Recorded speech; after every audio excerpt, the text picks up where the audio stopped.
Welcome to Dave's Movie Diary. Today I'm going back to talk about Sid and Nancy, the 1986 film directed by Alex Cox and starring Gary Oldman and Chloë Webb. A movie that is pretty special for me because I've got very fond memories of when this film came out and what it meant to me, discovering the film when I did. I've seen the film quite a few times over the years, probably, 8 or 9 times, I'd say, every so often. And like I said, it was a big deal for me when I first discovered it. I was around 17 or 18, and I'd discovered the Sex Pistols and punk music more widely. And this film suddenly showed up on SBS. And I can't remember whether a mate of mine that was also into similar music alerted me to that, or whether I just found it. But I remember being fascinated by it, and I just couldn't believe at that time that they'd made a movie about the Sex Pistols, but more specifically about Sid Vicious. Because at that age, I still didn't really understand that niche films could be made about really anti-establishment figures that the majority of society either didn't want to know about or didn't know about, or that were involved in some distasteful things according to conventional society. So Sid and Nancy was a revelation, and on top of that was Gary Oldman. The first time I'd seen him, and I remember thinking, who the hell is this guy? So yeah, I've watched the film quite a few times since then. And this time around, I had a different reaction to it. So that's really what I want to explore and get into today. So like I said, first saw it late 80s. I was in year 11 or year 12, so 89 or 90. Another mate of mine, he had an older brother, of course, the classic thing, an older brother, who we thought was really cool because he knew about the Sex Pistols, he knew about punk music, and he alerted my mate, and then it got passed along to us. And these guys, we'd already discovered hard rock and heavy metal, and we found that stuff pretty fascinating, but Sex Pistols and punk seemed even more rebellious and dangerous because it was more real. It wasn't just airbrushed guys. These guys seemed to really live the lifestyle, and sadly, some of them crashed and burned. So yeah, watched this film a few times in following years, and it just felt like discovering something underground that other people didn't know about, and really fanned that fascination about Sid in particular. And the film connected directly with the music that a few of us were listening to at the time. And then there was Oldman. Before State of Grace and JFK and Dracula and True Romance and all those other roles that he really made iconic in a way, and that are still talked about now. So seeing him here in this film was a real introduction to an actor who would go on to have an extraordinary career and still is. So what's the plot for the film? It begins with Nancy already dead. So it starts at the end, in a way. Sid's being taken away by the police. This is in New York.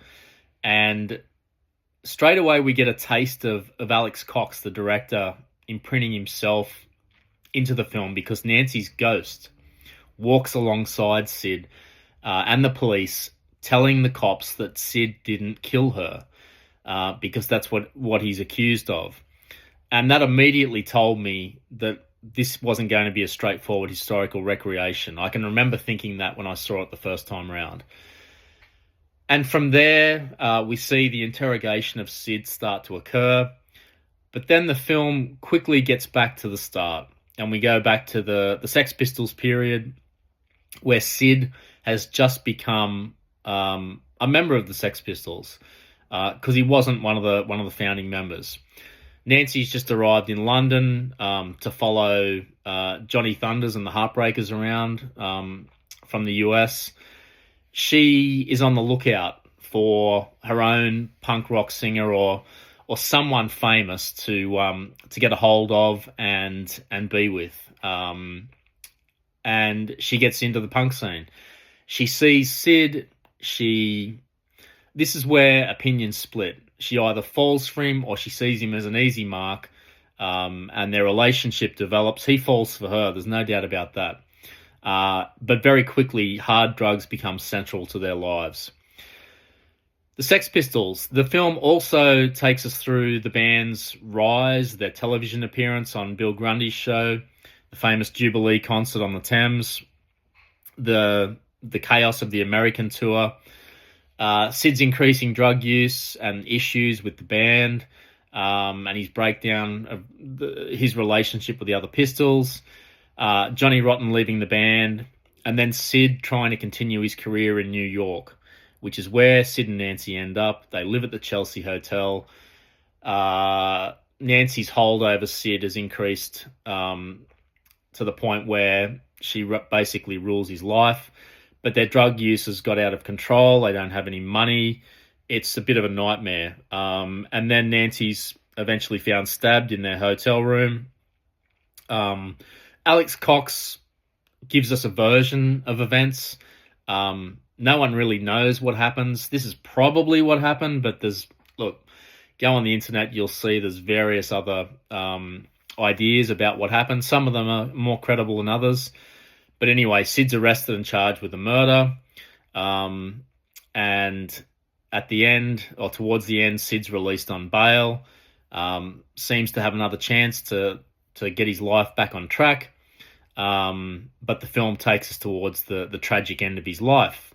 I'll leave it there because the important thing for me is really what the film says about these two notorious figures in the punk rock times, which was roughly from about 1976 to 1979, 1980, when New Wave came along and took over. Just to give a bit more explanation about these characters. So Sid Vicious was actually born as John Simon Ritchie in London in 1957. Tough upbringing, chiefly raised by his mother.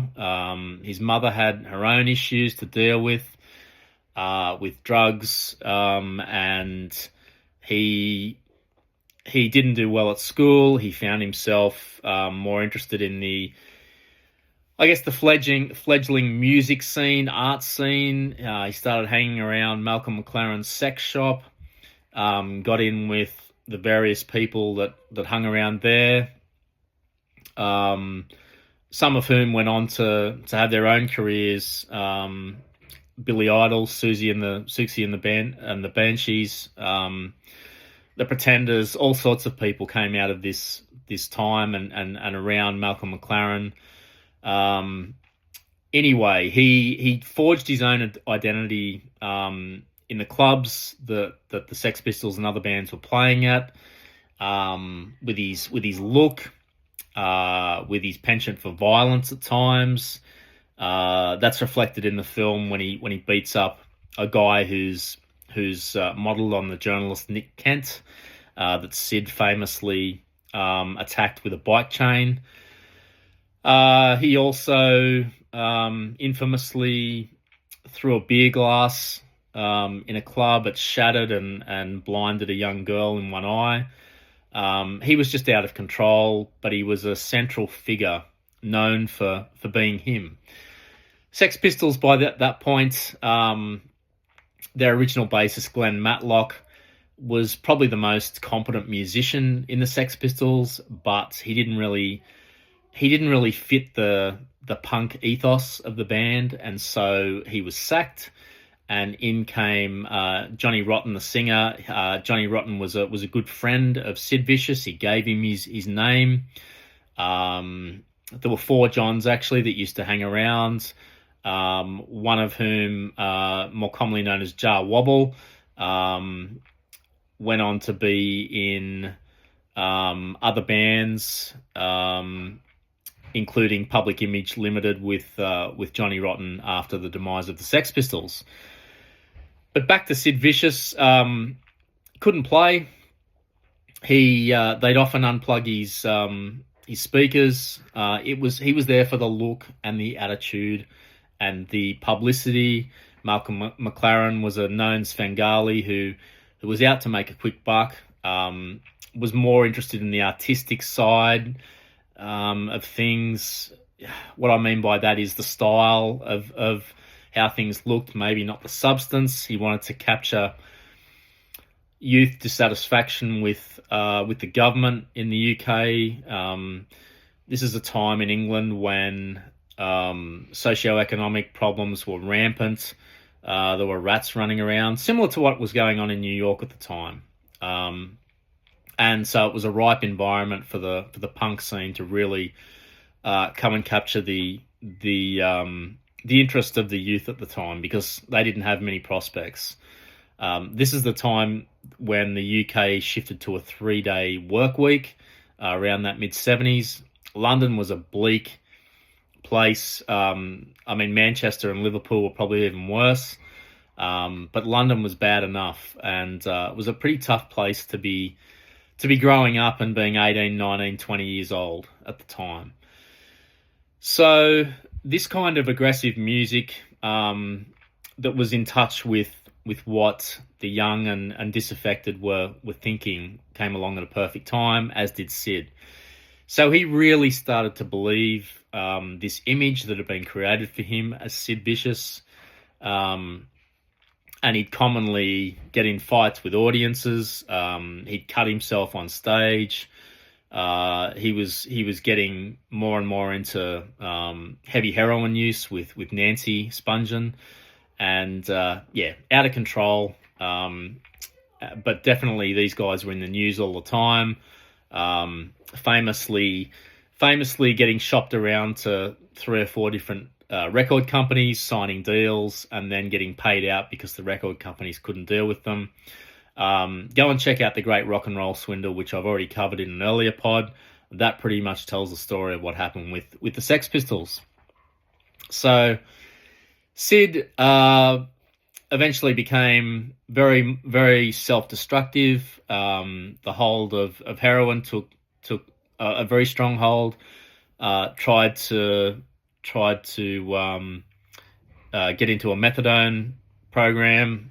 Didn't really hold, and eventually got charged with Nancy's murder, out on bail, and then overdosed on heroin with his mother, or at his mother's house with others around. Again, that's a bit sketchy. At the ripe old age of 21, but probably lived, well, not the sort of life that most of us would probably want to live, but he packed a hell of a lot into those 2 or 3 years. And that's one of the things that really hit me on this viewing. He was really young. That didn't register with me when I first saw the film, because I was younger than that, and 21 seemed to be, not old, but older, and it didn't really register with me. It does now.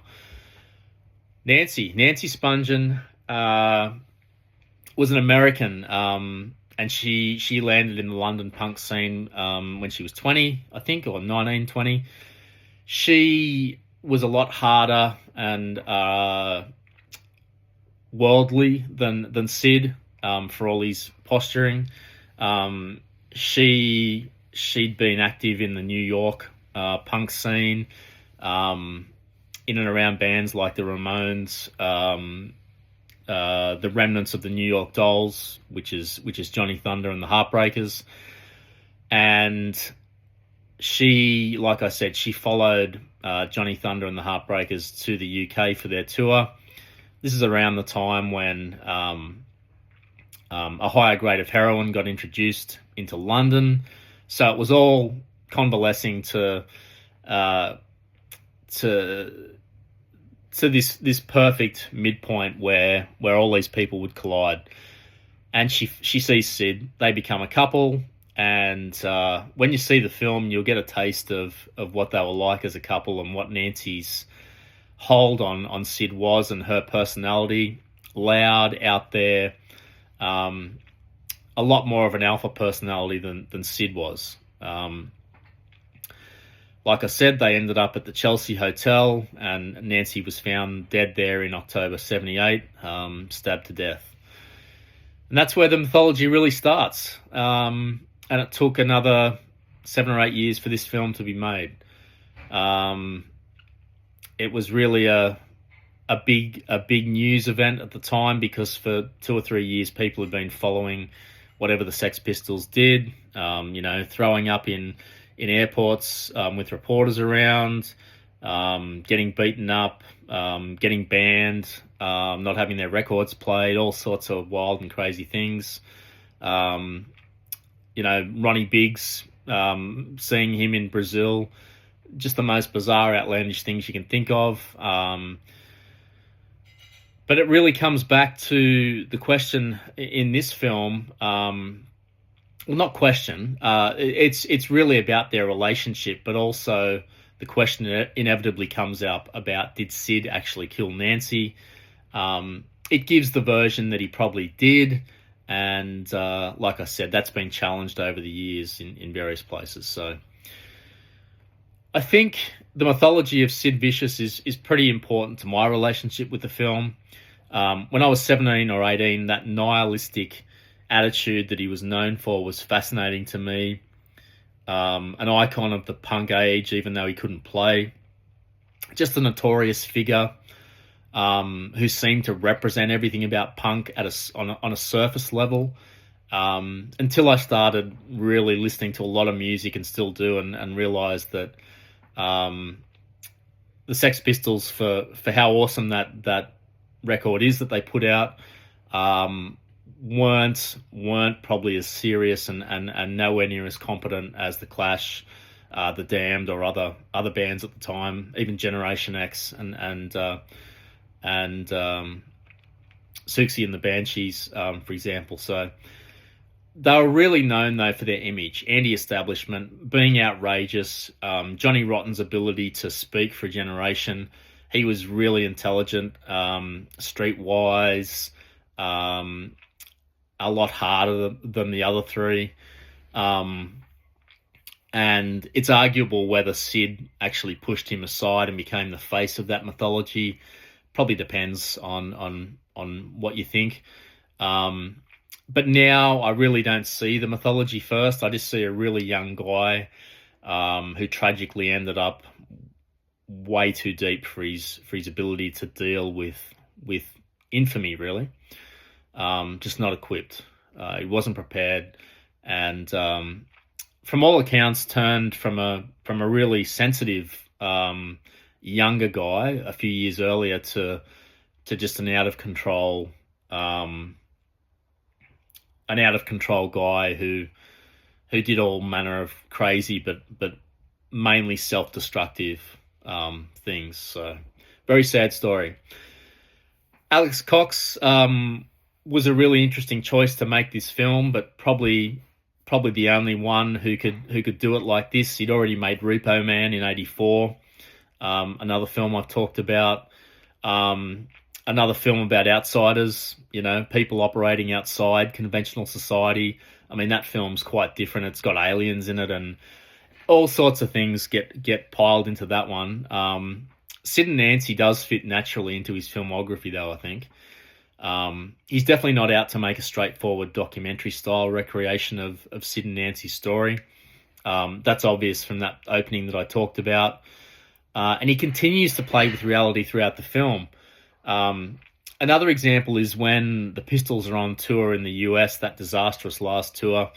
There's a scene depicting Sid being beaten up by some rednecks there that he's insulted during the show, and Malcolm shows up without a weapon, so he uses his two fingers as an extension of his arm as a gun, and somehow that scares these biker types off, and there's even a bullet firing sound accompanying his actions.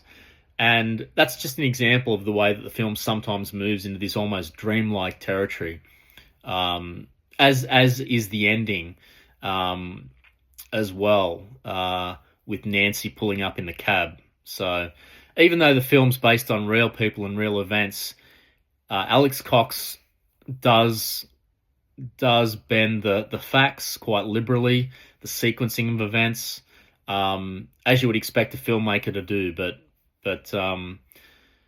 apparently, it made quite a few people involved quite unhappy with the way that he did that. But it is very cinematic. The London that he recreates, I think, is fascinating and one of the highlights of the film. Those late 70s London locations look very realistic to me. The pubs, the back streets, the apartments, the punk scene, it all seems to ring true to me. I wasn't there, of course, but it looks realistic to me. As do the New York locations, particularly in the Chelsea Hotel. The Chelsea Hotel becomes almost another character in the film. They spend so much time in that part of the story, which is understandable because that's when Sid and Nancy really block out the rest of the world to an extent. The Sex Pistols are gone. Fame is really just about gone, and really grimy and claustrophobic situation with drug dealers coming in. And the more that they fall into this drug addiction, the more trapped they seem to become.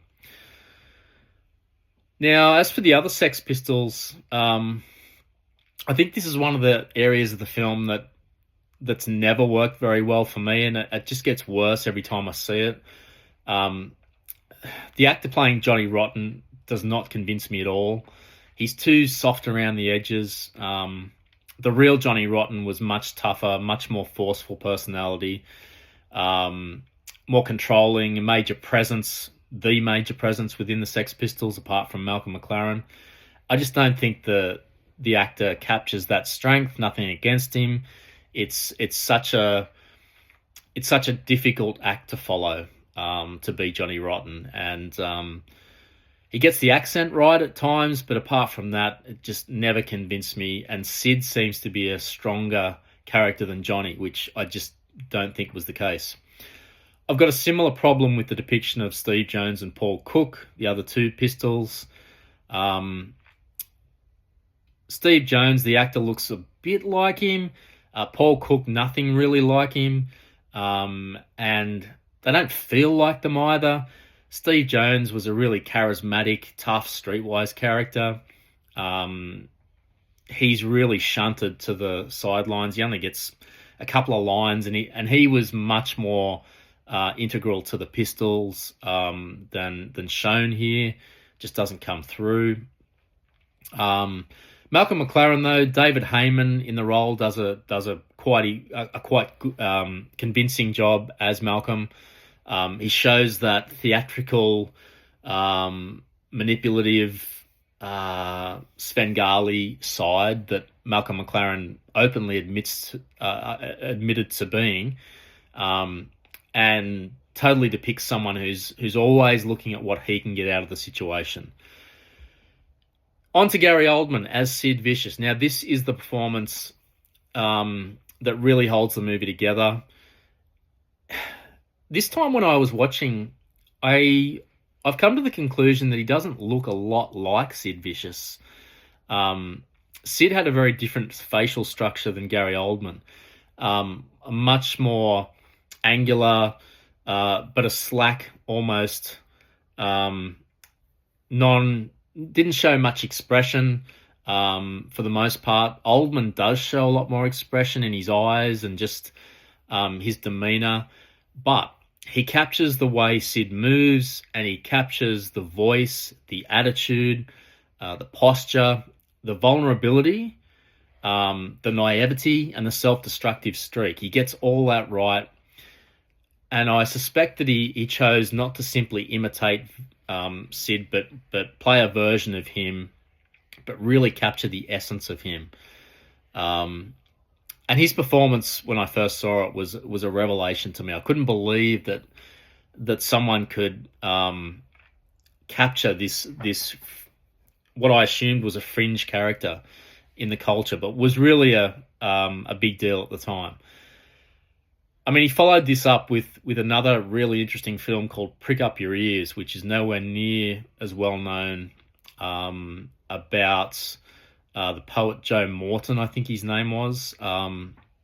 Again, quite a brave role to play, in a different way. But in this film, there's a lot to do as Sid. A lot of really tough drug scenes, the fights with Nancy, cutting himself. It's a challenging role, and to make him appear vulnerable and real is a credit to Gary Oldman. Of course, he went on to those films that I briefly mentioned: State of Grace, JFK, Dracula, True Romance, The Fifth Element, The Dark Knight, Tinker Tailor Soldier Spy, and plenty of others. Always a great performer. I think he really made a case to be maybe just under where Daniel Day-Lewis was in that next crop of actors coming through. And I could tell that he was going to be something special. That's a prediction I got right. Chloë Webb as Nancy Spungen, equally impressive. Again, doesn't necessarily look exactly like Nancy either, but she certainly captures the essence. She gets the aggression, the volatility, the sexuality, vulnerability at times, desperation above all else, and a grittiness and a hardness that Sid didn't have. But she doesn't make Nancy into this cartoon villain.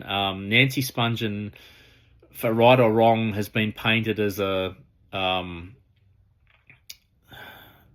guess like Yoko Ono was, with John Lennon, someone who split up the Pistols, who was a bad influence, and likely she was a bad influence, but she was a very damaged person herself. If you look into her history, it was a very hard way to grow up as well. But Chloë Webb was really making some interesting movies around this period. She also appeared in The Belly of an Architect. That's a Peter Greenaway film.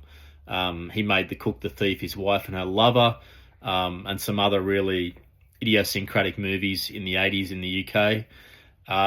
She was in Twins in 88 as well. She was one of the foursome there with Kelly Preston and Arnie and Danny DeVito, of course. So she had a really big 2 or 3 years there. But maybe this was the best performance of the three, I'd say. Courtney Love is in this film, and I don't know how, but I'd never realised that until this watch. Really interesting bit of casting. I think maybe the reason I didn't realise is because she looks quite different in this film. This is at 1986. I didn't really see her until, 92, 93, when Hole started doing things, and of course the association with Kurt Cobain. So she's still in that growing up phase. Doesn't have a huge role in this, but it is fascinating to see her as a junkie. Interesting parallel, of course, because of both Sid and Kurt Cobain dying far too young and being in relationships with very strong, dominant women. And also, of course, Courtney Love has had similar accusations made against her that she was in some way responsible for Kurt's unhappiness and ultimate death. I mean, again, that's nothing new. There's lots of theories about that. But as for any comparison between Sid and Kurt, I think it's only Dying Too Young that's really a parallel, because Kurt Cobain was just such an extraordinary musician and really became a legitimate voice for a generation and changed the music industry. Sid was a very different figure. He's more... He really is Little Boy Lost for me. He became trapped in a very tough system that used him up and preyed on him to an extent. I think another part of why the film meant so much to me when I was younger was that I was listening to the Sex Pistols and discovering punk. This all puts it into a visual world in a cinematic sense and highlights the clothes and the locations and the people, the pubs, the chaos. It just felt like a window into a world that I'd discovered, born slightly too late to be there at the time, but definitely was aware of the wave that punk created. The hardest thing for me to watch now, one of the hardest things to watch is just the constant shooting up, and then the characters having to withdraw all the time. You know, Sid and Nancy on the graffiti-covered train in New York, coughing, shivering, saying their bones hurt. This is tough going. Seeing them physically deteriorating, the way that other people are looking at them, feeling sorry for them, you can tell. You know, and in that Chelsea hotel environment, very grim. They're living like zombies. You know, even if you don't know the outcome, you can see you could have seen what was happening or going to happen. Somehow, when I was younger, I was fascinated by that. It's because you don't really have any true conception of what a wasted life is and what death is. Now I just find it incredibly sad to watch that destruction. But I think above all else, this is about Sid and Nancy's relationship, and the film does present it as a love story to some extent, but in a very damaged way, which is probably spot on the money. They really do need each other in different ways, but they're also destroying each other.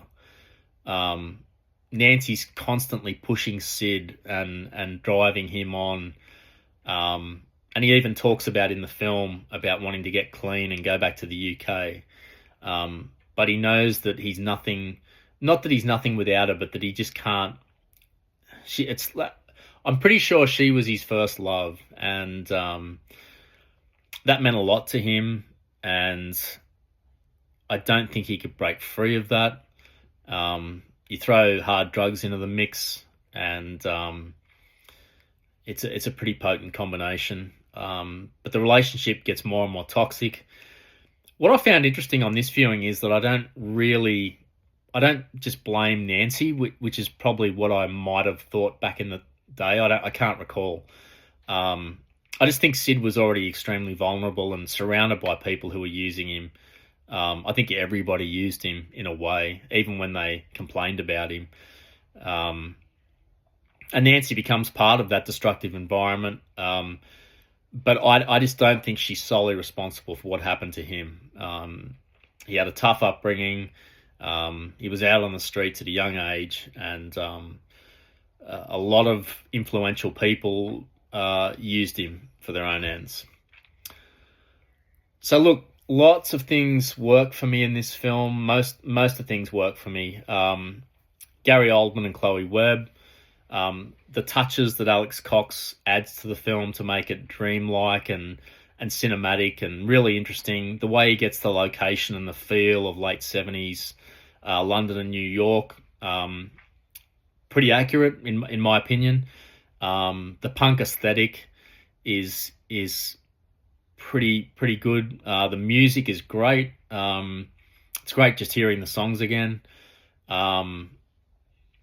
The Chelsea hotel sections seem very realistic as well.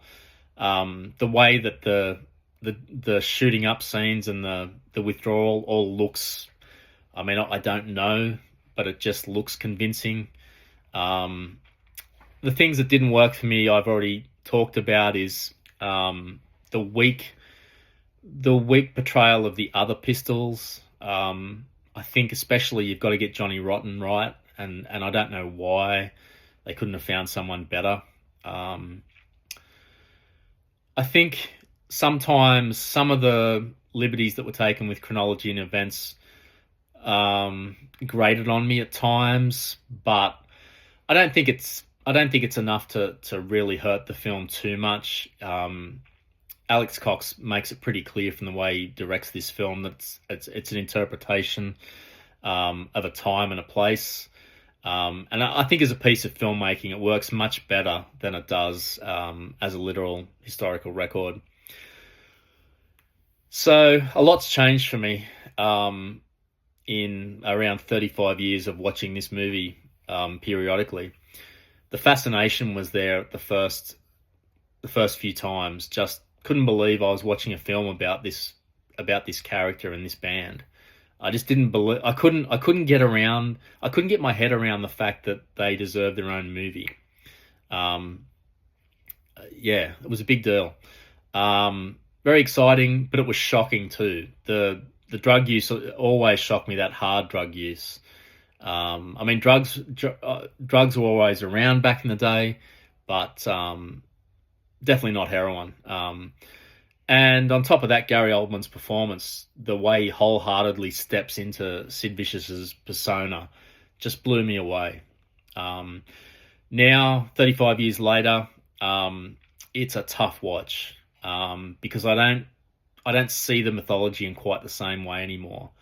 All I see is a 20 or 21-year-old kid the same age as my son, a guy who packed an extraordinary amount into a short life, but a lot of it was awful. Squalor, drugs, addiction, being exploited, a lot of violence, self-destruction. And I look at that and think, what a waste. Because I've come to value life differently now.